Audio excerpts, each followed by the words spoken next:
జ్ఞానానికి అందుకోలేము, సాటి కాలేము, ఇంకా ఆయన జ్ఞానానికి ఎందుకు పనిచేస్తాము? ఆయన జ్ఞానానికి సరితోగలేనటువంటి మానవులమైనటువంటి మనము ఈనాడు అనేక మంది మానవులు ఏం చేస్తున్నారంటేనో ఈ సత్య వాక్యాన్ని వక్రీకరించేస్తూ ఉన్నారు. క్రీస్తు ప్రభు ద్వారా అనుగ్రహింపబడినటువంటి ఈ ఆత్మ సంబంధమైనటువంటి స్వాతంత్ర నియమాన్ని దాని యొక్క అర్థం లేకుండా చేసి పడేస్తున్నారు. మేము దేవుని సముఖానికి వెళ్తున్నాము, మేము ప్రభు అంటున్నాము, మేము ప్రార్థన చేస్తున్నాము, మేము నడిచేసుకుంటున్నాము అని అనుకుంటున్నారు తప్ప ఆ స్వేచ్ఛ స్వాతంత్రము ఎవరికి ఇచ్చాడు, ఎందుకు ఇచ్చాడు, ఎలా నడుచుకోమని ఇచ్చాడు, దేనికి ఇచ్చాడో కనీసము ఆలోచన చేయలేని దౌర్భాగ్యకరమైనటువంటి స్థితిలో కళ్ళు మూసుకుపోయి మేము కూడా క్రైస్తవులమే అనుకొని ఏం చేస్తున్నారనమాట, ఆ ముసుగులో కొట్టుకుపోతూనే ఉన్నారు. గ్రంథం ఏం చెప్పింది? అదే బాబు, ధర్మశాస్త్రం పాటిస్తేనే జనం ఒప్పుకోవట్లేదు. ఇప్పుడు ఈనాడు విశ్రాంతి దినాలు పాటించేటువంటి వారు లేరా? అవునా కదండి? విశ్రాంతి దినాలు పాటించేటువంటి వారు లేరా? అది ధర్మశాస్త్ర సంబంధమైంది కదా. కొత్త నిబంధన నియమం విశ్రాంతి దినం కొరకు మాట్లాడిందా? మాట్లాడలేదు. మరి దాన్ని పాటించిన వారు దేని నుండి బొత్తిగా వేరైపోయారు? క్రీస్తు నుండి బొత్తిగా ఏం చేయబడ్డారు అనమాట, వేరైపోయారు. కానీ ఈ శనివారం చేసుకునే వాళ్ళు ఏం చేస్తారనమాట, సంఘంలో కూర్చొని యేసుక్రీస్తు కొరకు మాట్లాడతారు. క్రీస్తులో నుండి బొత్తిగా వేరైపోయిన వాళ్ళు ఎవరి కోసం మాట్లాడతారనమాట, ఎవరు పాటలు పాడతారనమాట, క్రీస్తు కొరకు పాటలు పాడతారు, క్రీస్తు జ్ఞానాన్ని బోధించుకుంటారు. క్రీస్తు లేకుండా దిక్కు లేదు వాళ్ళకి. కానీ దేని పాటిస్తారు? పాత నిబంధన ధర్మశాస్త్రాన్ని. ధర్మశాస్త్రం పాటిస్తే నీవు పాత నిబంధన ధర్మశాస్త్రాన్ని అది ఎందుకు ఇచ్చాడు? బుద్ధి కలగడానికి ఇచ్చాడు, ఛాయగా ఇచ్చాడు, జాడగా ఇచ్చాడు, నీ కన్నులు తెరవబడడానికి.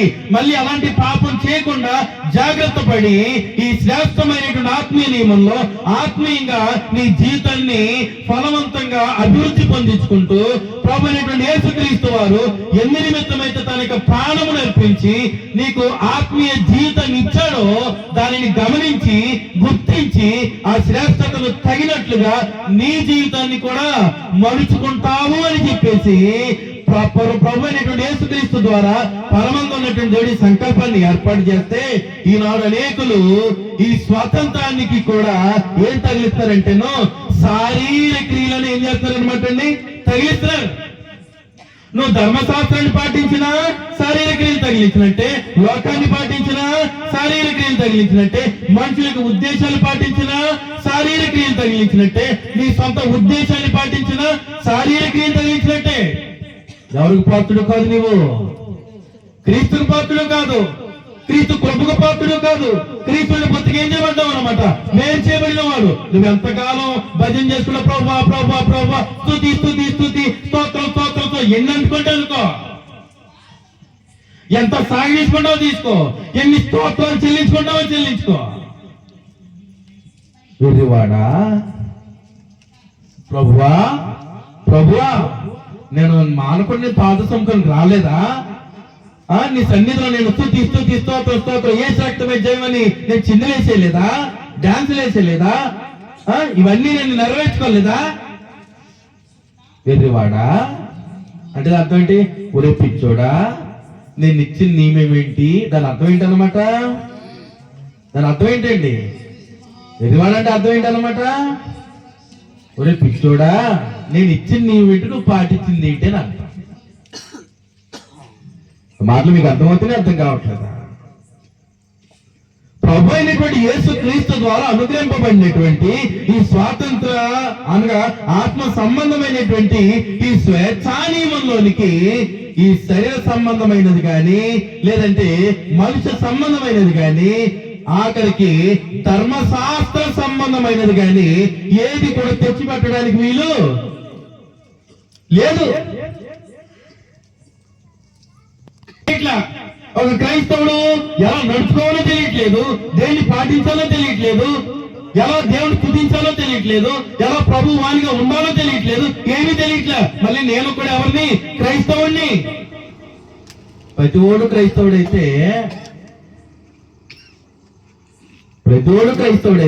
నియమంతో ఒకటిగానే ఉండాలి కదా, ఒకటిగానే ఉంటుందా ఏమండి? నియమం అంతా ఒకటిగానే ఉంటుందా? పాటించే నియమము చెప్పేవాడు వాక్య నియమం అంతా ఒకటిగానే ఉంటుందా? ఉండట్లా. ఒక్కొక్కడు ఒక బోధ చేస్తున్నాడు, ఒక్కొక్కడు ఒక నియమాన్ని జరిగిస్తూ ఉంటున్నాడు. దేవుని వాక్యం ఒకటైతే పాటించే విధానం మరొకటి. నువ్వు ఎన్నంటే చేసుకో, యేసుక్రీస్తు పేర చేసుకో, ధర్మశాస్త్ర ప్రకారంగా చేసుకో, లేదంటే మా అయ్యగారి మా గొప్పని చేసుకో, నీ ఇష్టం చేసుకో. క్రీస్తు నుండి పొత్తుగా వేరే పోతున్నావు. ఎంత జాగ్రత్తగా ఉండాలి, ఎంత జాగ్రత్తగా ఉండాలి. అందులో ఏం చెప్పేశాడు 5వ అధ్యాయం 1వ వచనంలో, ఈ స్వాతంత్రం అనుగ్రహించి, అంటే ఎంత గొప్ప స్వాతంత్రం అది. ఈ స్వాతంత్రము అనుగ్రహించి క్రీస్తు మనలను ఏం చేశాడు అనమాట, స్వతంత్రునిగా చేసి ఉన్నాడు. క్రీస్తు ప్రభు ద్వారా అనుగ్రహింపబడినటువంటి ఈ స్వాతంత్ర నియమంలో నీవు స్థిరంగా నిలబడి ఉండాలంటే ఎలా ఉండాలంట, కాబట్టి మీరు స్థిరముగా నిలిచి మరల ఎక్కడికి పోవద్దు, దాస్యం అనేటువంటి, ఏ దాస్యము, మోషకి ఇచ్చాడే ధర్మశాస్త్రాన్ని, ఆ ధర్మశాస్త్రం అనేటువంటి కాడి కిందకి వెళ్ళకూడదు, పాపం అనేటువంటి కాడి కిందకి వెళ్ళకూడదు, మనుషుల యొక్క సంప్రదాయాలు అనేటువంటి కాడి కిందకి వెళ్ళకూడదు, నీ సొంత ఆలోచనతో కూడినటువంటి కాడి కిందకి నీవు వెళ్ళకూడదు. నీకు వచ్చినటువంటి ఆలోచన ప్రకారముగా శరీర కార్యములను నెరవేర్చుకునేటువంటి కాడి కింద నీవు పోకూడదు. ఎందుకంటేనో ప్రభువైనటువంటి యేసుక్రీస్తు వారికి ఆత్మ సంబంధమైన ఈ స్వాతంత్రం ఏదైతే ఉన్నదో దేనిని విముక్తి చేసిందనమాట. ధర్మశాస్త్రం విముక్తి చేసిందా? ధర్మశాస్త్రం విముక్తి చేసిందా లేదా? ధర్మశాస్త్రము నుండి విముక్తి చేసింది, శరీర కార్యము నుండి విముక్తి చేసింది, పాపము నుండి విముక్తి చేసింది. అలాగే మనుషుల యొక్క సంప్రదాయాలు ఏవైతే ఉన్నావో వాటన్నిటి నుండి కూడా ప్రభువైనటువంటి యేసుక్రీస్తు వారి యొక్క స్వాతంత్రం ఏం చేసిందంట, విముక్తి చేసింది. ప్రభువైనటువంటి యేసుక్రీస్తు వారి యొక్క శిలువ మరణము ద్వారా నీకు స్వాతంత్రాన్ని ఇచ్చి, ఆ స్వాతంత్రం పొందిన వాడు ఈ శరీర కార్యముల నుండి, పాపము నుండి, మనుషుల యొక్క సంప్రదాయాల నుండి, ఆఖరికి ధర్మశాస్త్రం నుండి కూడా విముక్తి పొందాడు, దానిని విడుదల పొందాడని మాట్లాడుతుంటే మళ్ళీ క్రైస్తవుడు అని చెప్పుకొని మళ్ళీ మనుషాలోచన ప్రకారంగా గ్రంథంలో వదిలేసి నీ విశ్వతుడు పోవడం ఏంటి?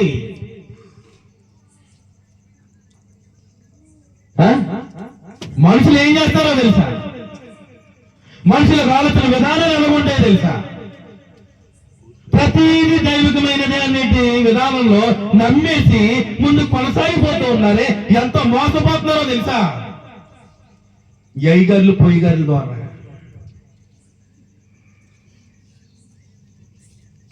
నువ్వు అయ్యగారిని అంతే క్రీస్తు నుండి బొత్తిగా వేరైపోతావు. క్రీస్తుని నమ్ముకోవాలి. స్వాతంత్రం అయ్యగారి నుంచా, క్రీస్తు నుంచా? ఆ స్వాతంత్రం ఇవ్వడానికి ప్రాణమర్పించింది క్రీస్తు, అయ్యగారా? ఎవరో మనుషులు నమ్ముతావు ఎందుకు? దేవునికి జ్ఞానాన్ని ఇచ్చాడు, గ్రంథాన్ని చేతిలో ఉంచాడు. ఆ గ్రంథం చదువుతున్నప్పటికీ కూడా ఎలా నమ్ముతావు?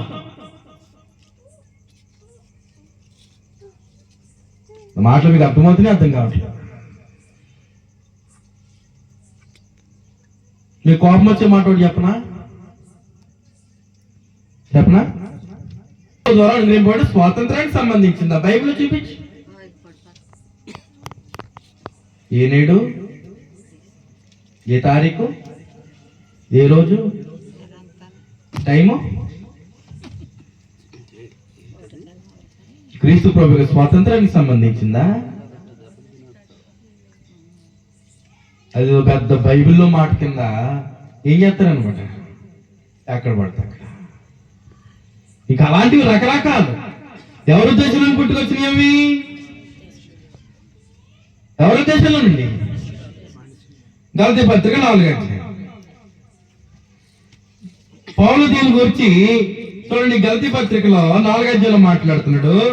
ఏమని మాట్లాడుతున్నాడు చూడండి. పౌలు 4 అధ్యాయం 9 నుంచి చదివితే, ఇప్పుడు మీరు దేవునిని ఎరుగని వారును మరి విశేషముగా దేవుని చేత ఎరుగబడిన వారునై ఉన్నారు కనుక బలహీనమైనవియు, జాగ్రత్తగా గమనించాలి, బలహీనమైనవియు అలాగే నిష్ప్రయోజనమైనవి అనగా ఏ ప్రయోజనము లేనివియునైనా మూల పాఠముల తట్టు మరలా తిరగనేలా. ముందర ఎవడో భజన కొట్టుకుంటా వచ్చేసాడు, ఈ మధ్యలోనికి ప్రభువైన యేసుక్రీస్తు వారికి స్వాతంత్రం వచ్చింది, స్వేచ్ఛ వచ్చింది. ప్రతి ఒక్కరు కూడా ఆత్మ సంబంధమైనటువంటి బలము పొందేటువంటి గొప్ప భాగ్యము అనుగ్రహింపబడింది. మళ్ళీ ఎవరో చెప్పిన దానికే వెళ్తుంది బుర్ర. మధ్యలో క్రీస్తు ప్రభు యొక్క స్వేచ్ఛ ఏమవుతుంది? మాటలు మీకు అర్థం కాదు. అలాగే దీన్ని ఉద్దేశించి మనం ఆలోచన చేస్తే, ఇప్పుడు మనము క్రైస్తవులముగా దేని నుండి తప్పించుకుని వచ్చాము? దేన్ని విడిచిపెట్టేసి వచ్చాము? పాపమును విడిచిపెట్టేసి వచ్చాము. అవునా కదండి? క్రీస్తులోనికి ఎలా వచ్చాము? పాపమును విడిచిపెట్టేసి వచ్చాము. వచ్చిన తర్వాత మళ్ళీ పాపం చుట్టూ తిరగొచ్చా? తిరగకూడదు. కానీ తిరుగుతున్నారా? తిరగనేలా? తిరగనేలా? నీ ఇష్టం వచ్చినట్టు మూలపాఠం తట్టు తిరగడం, నీ ఇష్టం వచ్చినట్టు ప్రవర్తించడం, నీ ఇష్టం వచ్చినట్టు నడుచుకోవడం, క్రైస్తవులు అని చెప్పుకుంటాం. దేవుని సముఖానికి వెళ్ళినప్పుడే, దేవుని సముఖానికి బయటకు వచ్చేటప్పటికి నా మొక్కల్లో అన్య విధానం కనబడవచ్చు, నాకు నచ్చినటువంటి విధానాలు కనబడవచ్చు, నా ఇష్టం వచ్చినట్టు జరగవచ్చు. దేవుడు దాన్ని అంగీకరిస్తున్నాడు లేదా కనీసం ఆలోచన చేస్తున్నారా? క్రీస్తు ప్రభు ద్వారా అనుగ్రహింపబడినటువంటి స్వాతంత్ర నియమము ఏదైతే ఉన్నదో అది నా జీవితంలో నెరవేర్చబడుతుందో లేదో ఆలోచన చేస్తున్నారండి. చూడండి, తెలుగు ఇంకేమైనా మాట్లాడేశాడు. మూల పాదముల తట్టు తిరగనేలా మునుపటి వల్లే మరలా వాటికి ఏమై ఉండదు, దాసులై ఉండగోరనేలా. మీరు దినములను, మాసములను, ఉత్సవ కాలములను, సంవత్సరములను ఆచరించుతున్నారు. మీ విషయమై నేను పడిన కష్టము వ్యర్థమైపోవునేమో అని మిమ్మల్ని గురించి.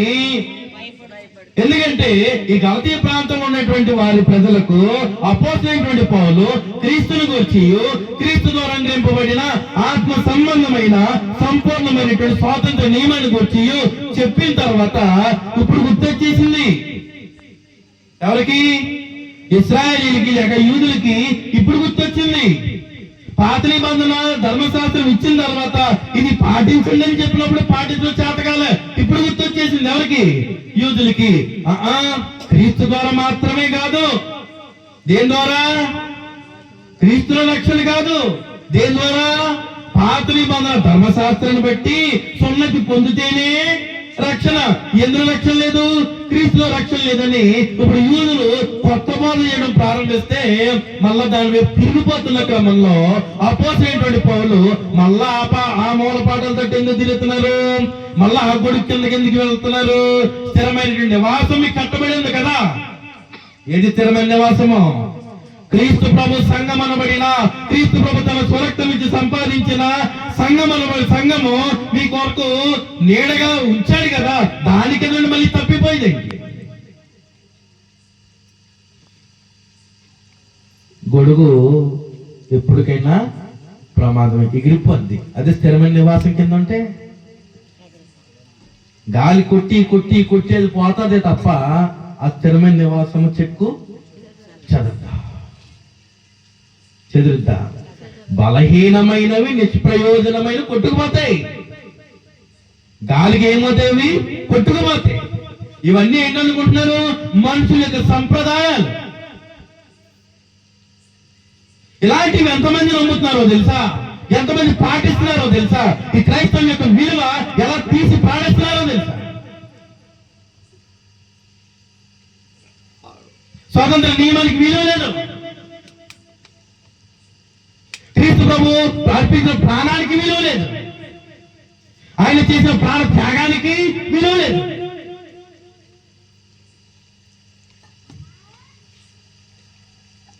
పౌలు మాట్లాడుతున్నాడు, మీరు తిరిగినేలా మళ్ళా దానికి ఎందుకు? అలాగే ఇదే పౌలు కొలసీ పత్రికలో మాట్లాడితే ఏమని చెప్పాడు చూడండి. కొలసీ పత్రిక 2వ అధ్యాయము 20 నుంచి చదువుతున్నా. 20 నుండి 23 వచనం చదివితే, కొలసీ పత్రిక 2వ అధ్యాయము 20 నుండి 23 వచనాల వరకు చదివితే, మీరు క్రీస్తుతో కూడా లోకము యొక్క, చాలా జాగ్రత్తగా గమనించండి, క్రీస్తుతో కూడా దేని యొక్క? లోకము యొక్క మూల పాఠముల విషయమై మృతి పొందిన వారైతే లోకములో బ్రతుకుచున్నట్టుగా మనుషుల ఆజ్ఞలను, పద్ధతులను అనుసరించి చేత పట్టుకోవద్దని గ్రంథం మాట్లాడితే ఆడు ఏం చెప్పాడు? మాకు అదే కావాలి. మరి ఎందుకని ఎవరో నియమాన్ని నీవు పాటించేటప్పుడు, వారే నీకు దైవములుగా ఉన్నప్పుడు, వారి మాటలే నీకు సూపర్గా ఉన్నప్పుడు ఈ పరిశుద్ధ గ్రంథం ఎందుకండి? సుమారు 14 నుండి 1600 సంవత్సరాలు 40 మంది గ్రంథకర్తల చేత ఎంతో ప్రయాసపడి ప్రాణ అర్పణల చేత రాయబడినటువంటి గ్రంథము ఎంత కష్టపడి మన చేతులు రావడం ఎందుకు చేర్చాడు పరమందు ఉన్నటువంటి మన చేతులకి? మనుషుల పద్ధతులు పాటించడానికి గ్రంథం ముట్టుకోవాల్సిన అవసరం లేదు. వదిలే మొత్తానికి గ్రంథం ముట్టుకొని గ్రంథం యొక్క విలువ, ఈ గ్రంథంలో ఉన్నటువంటి దేవుని యొక్క విలువ, ఈ గ్రంథంలో ఉన్నటువంటి రక్షకుని యొక్క విలువ తీసి పాడేదు. క్రీస్తు ప్రభు యొక్క స్వాతంత్రం దానికి సంబంధించింది కాదు,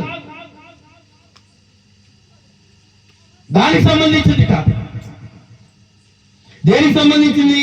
చూడండి ఏమని మాట్లాడుతున్నాడో. లోకంలో బ్రతుకుతున్నట్టుగా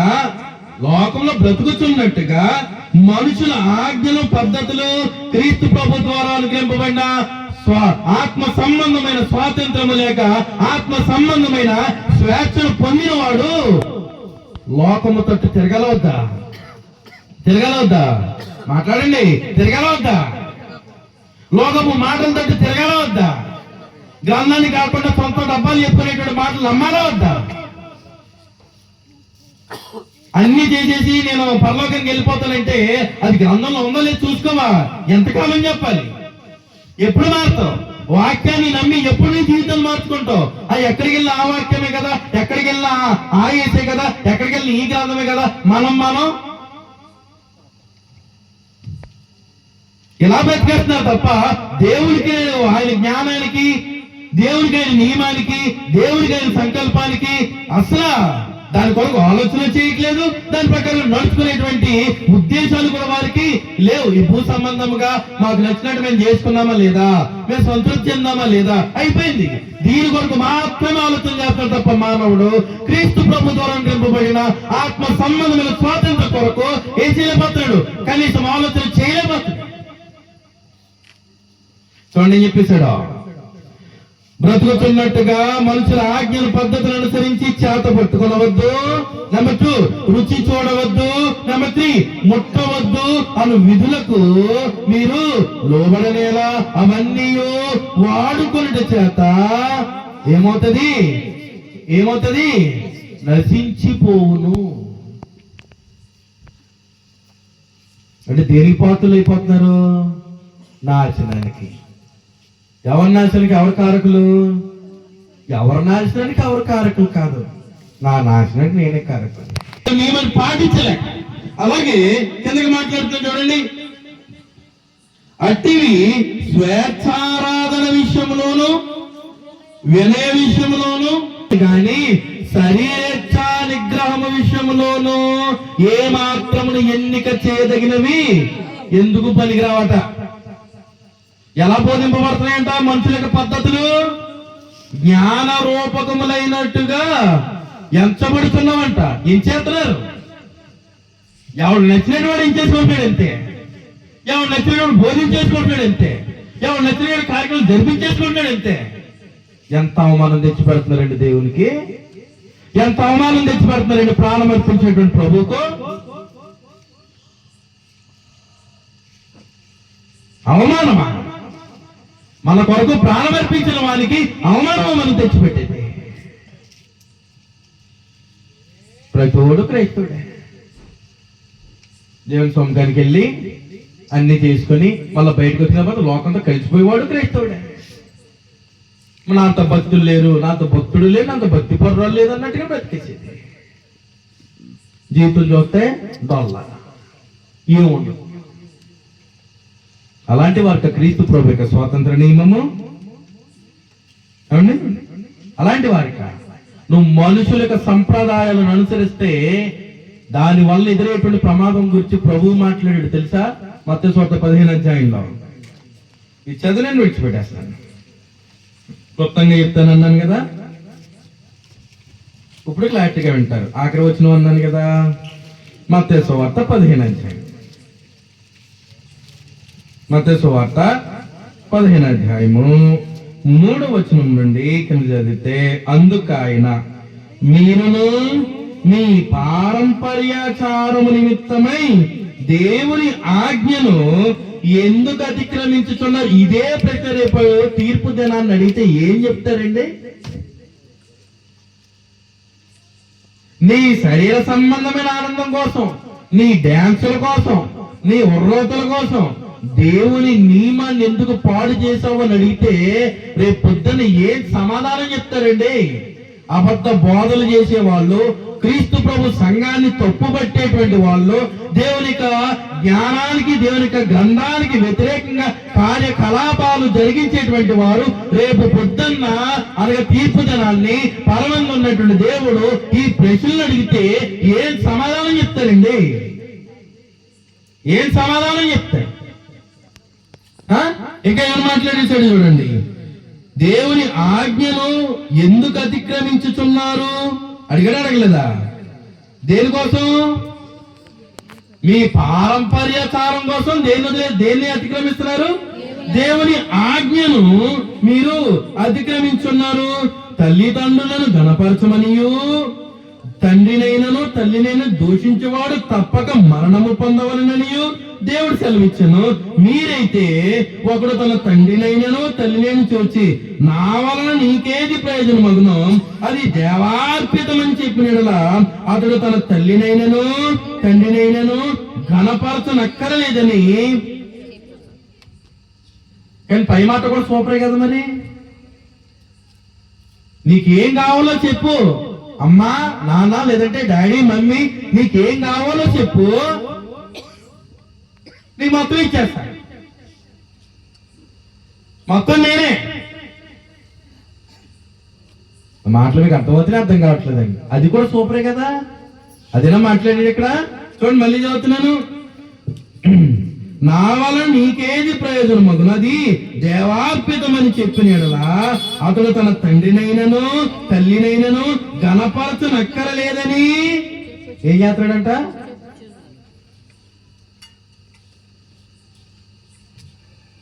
దేవుని నియమం ఏంటి? సొంత నియమం ఏంటి? అందులో నువ్వు ఊరుకుంటున్నాడా? తల్లినైనను తండ్రినైనా సన్మానించేటువంటి విషయంలో, గౌరవించే విషయంలో, ఘనపరిచే విషయంలో, ఆ విషయంలోనే ఒప్పుకుంటుంది కదా. డైరెక్ట్ గా దేవుని నియమ విషయం వచ్చేసరికి ఊరుకుంటాడా? సహిస్తాడా? చదువుతున్న కిందకి, మీరు మీ పారంపర్యాచారము నిమిత్తమై దేవుని వాక్యమును ఏం చేస్తున్నారు? మీరు మీ పారంపర్యాచారం నిమిత్తమై దేవుని వాక్యమును నిరర్ధకము నీ సంతోషం కోసం క్రీస్తు ప్రభు తన ప్రాణము నర్పించి సమస్త మానవాళికి స్వాతంత్ర ఆత్మీయ స్వాతంత్ర నియమాన్ని తెచ్చి పెడితే దాన్ని ఏం చేస్తున్నారో తెలుసా? మీరు నిరర్ధకం, అర్థం లేనిదే చేసి పాడేస్తున్నారు. మీ సంతోషాల కొరకు, మీ దేశ సంబంధమైన ఆనందాల కొరకు, మీ దేశ సంబంధమైన ఆర్భాటాల కొరకు గ్రంథంలో లేనటువంటి లేనిపోయిన కార్యక్రమాలు చేసి దేవుని నామాన్ని అవమానపరుస్తున్నారు, అవహేళన చేస్తున్నారు. ఎవరిచ్చారు అధికారం? ఎవరిచ్చారు అధికారం? కనుక వేషధారులారా, ఇలాంటి వారు ఎవరంటండి? దేవుని వాక్యాన్ని అనుసరించలేని వారు, దేవుని వాక్యానికి వ్యతిరేకంగా నడుచుకునేటువంటి వారు ఎవరంట? వేషధారులారా. వేషాన్ని వేసి ఏ వేషం వేస్తారంట ఇలాంటి వాళ్ళు? ఇలాంటి వారు ఏ వేషం వేస్తారంట? పైకి భక్తి గలవారి వలె ఉండి దాని శక్తిని ఆశ్రయించని వేషం అది. అంటే పైకి గొర్రె చర్మములు వేసుకున్నటువంటి తోడేలు యాక్టింగ్. క్రైస్తవుడి యొక్క ముసుగు, నేను దేవుని సముఖానికి వెళ్తున్నటువంటి ముసుగు. మాటలు స్థిరంగా ఉండవు, ప్రవర్తన స్థిరంగా ఉండదు, అన్ని విధానం వదలరు, ఏం వదలరు. మళ్ళీ క్రైస్తవుడు ఎక్కడ దూరుతుంది? వేషధారులారా, ఈ ప్రజలు తమ పెదవులతో నన్ను ఘనపరచుదురు గాని వారి హృదయం నాకు ఎలా ఉంది? దూరముగా ఉన్నది. మనుషులు కల్పించిన పద్ధతులు ఏవైతే ఉన్నాయో మా అయ్యగారు చెప్పారు, మా పోయి గారు చెప్పారు అనుకుంటున్నారే. మనుషులు కల్పించిన పద్ధతులు అవి దైవోపదేశం అనగా దేవుడే బోధించాడు.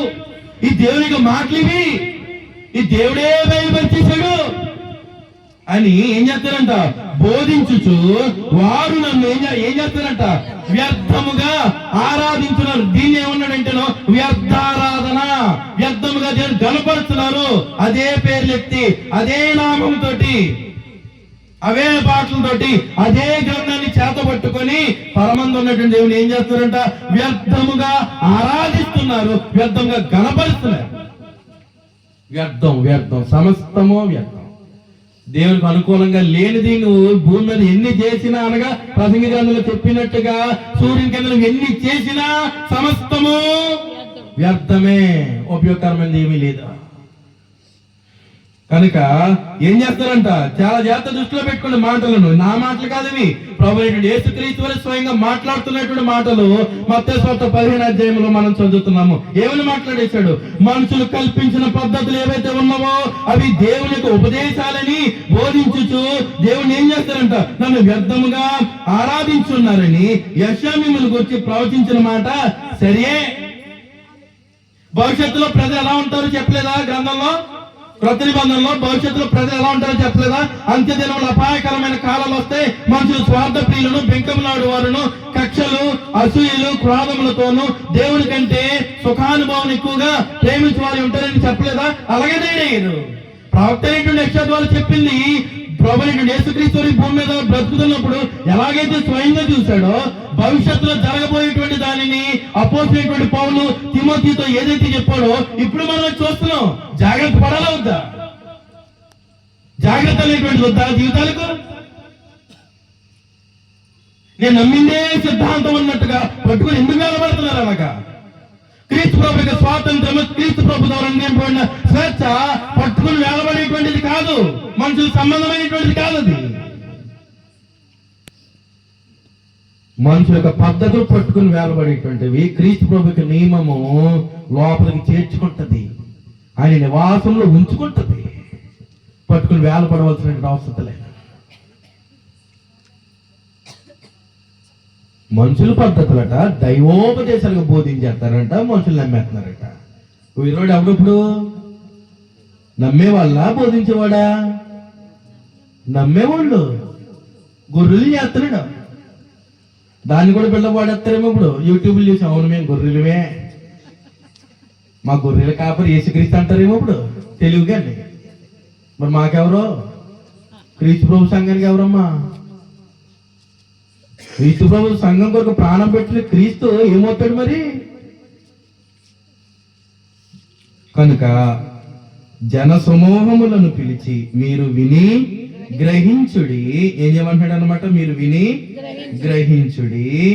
నోట పడినది మనుషుని అపవిత్రపరచదు, కానీ నోట నుండి వచ్చినదియే మనుషుని అపవిత్రపరచునని వారితో. నోట నుండి వచ్చినదే ఏం వింటున్నావు చూసుకో, ఎలా వింటున్నావో చూసుకో, ఏం మాట్లాడుతున్నావు చూసుకో, ఎలా మాట్లాడుతున్నావో చూసుకో. గ్రంథం ఏం మాట్లాడుతుంది అది సత్యం. అర్థమవుతుందండి? స్వయంగా ఎవరి మాటలు ఇవి? దేవుని మాటలు. దేవుని మాటల్లో అపవిత్రత ఉంటుందా? అన్యాయం ఉంటుందా? అబద్ధం ఉంటుందా? కానీ మనుషులు దేవుని యొక్క సక్రమైన నియమాన్ని ఉన్నది బోధిస్తుంటే జనాలు రావట్లేదు. ఈ శ్రమ అంట కూర్చుంటున్నారు. ఇంకెలా అనేసుకొని మొదలెడతాం కొత్తగా. దావీదు మీటాడుగా, మీటేద్దాం. అక్కడ డాన్సులు వేసారు, వేసేద్దాం. యేసుక్రీస్తు స్వస్థత చేసేద్దాం. ఎవరో పౌలు కూడా చేతుల నుంచి చనిపోయిన లేపేద్దాం మనం కూడా. అయితే ఇప్పుడు సాధ్యంగా ఆటలేదు అనుకోండి, మిగతా చేసేస్తున్నారు, అక్కడ దొరికేస్తారు కాబట్టి. ఇంకా అక్కడ నుండి రకరకాలైపోయింది.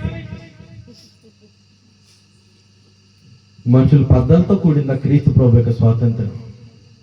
దాంతో క్రీస్తు ప్రభు యొక్క స్వాతంత్రాన్ని, ఆ స్వేచ్ఛను పాడు చేసేస్తావా? పాడు చేసేస్తా. మళ్ళీ చెప్తున్న క్రీస్తు ప్రభు యొక్క స్వాతంత్రము ధర్మశాస్త్రం నుండి తప్పించింది. అది చదవాలి, నేర్చుకోవాలి, కరెక్టే. అది బుద్ధి తెచ్చుకోవడానికి, మళ్ళీ అలాంటి తప్పు నా జీవితంలో జరగకుండా ఆత్మీయంగా మరింత స్థిరపడడానికి ఇచ్చాడు, బుద్ధి కలగడానికి. రెండోది పాపము నుండి విడుదల విముక్తి కలిగించాడు. మూడవది మనుషులకు సంప్రదాయాల నుండి విముక్తి కలిగించాడు. నాలుగవది శరీర కార్యముల నుండి విముక్తి కలిగించాడు. నేను విముక్తి పొందానా? ఆయన కలిగించాడు, సరే, కలిగించడానికి అవకాశాన్ని ఇచ్చాడు, విముక్తి పొందే అవకాశాన్ని. నేను విముక్తి పొందానా? ప్రతి ఒక్కరు ఆలోచన చేసుకోండి. విమర్శించడం మా పని కాదు, మార్చడం మా పని. సత్యాన్ని మీ చెంతకు చేర్చడం మా పని. సత్య ప్రకారం మీ జీవితాలు కట్టుకుంటే నేను కాదు, దేవుడు ఆనందిస్తాడు, దేవుడు సంతోషిస్తాడు, దేవుడు మిమ్మల్ని ఆశీర్వదిస్తాడు.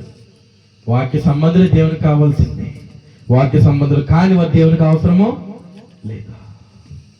కనుక ప్రతి ఒక్కరూ క్రీస్తు ప్రభు ద్వారా ఆత్మీయ స్వాతంత్రాన్ని స్థిరంగా అందులో నిలబడి మనుషుల సంప్రదాయాలకు అవకాశం ఇవ్వద్దు, మనుషులకు ఆలోచనలు క్రీస్తు ప్రభు స్వాతంత్ర నియమంలోనికి తెచ్చిపెట్టద్దు. కక్షతో మాట్లాడుతున్నాడా, కుళ్ళుతో మాట్లాడుతున్నాడా, వేరే ఆలోచనతో తెచ్చి పెడుతున్నాడు, ఏం చేస్తున్నాడు ప్రతి ఒక్కరు గమనించాలి. ప్రతి ఒక్కరి మాట నమ్మేకండి దయచేసి. మనం కూడా జాగ్రత్తగా ఉండాలి సంఘంలో. ఈ అవకాశం ఇచ్చిన అనిల్ కుమార్ గారి వారి కుటుంబానికి మరొకసారి నా హృదయపూర్వక వందనాలు తెలియజేస్తూ, వినేటువంటి మీ అందరికీ నా హృదయపూర్వక వందనాలు తెలియజేస్తూ, మీ అందరికీ వందనాలు తెలియజేస్తున్నాను. సమయంలో అధ్యక్షులు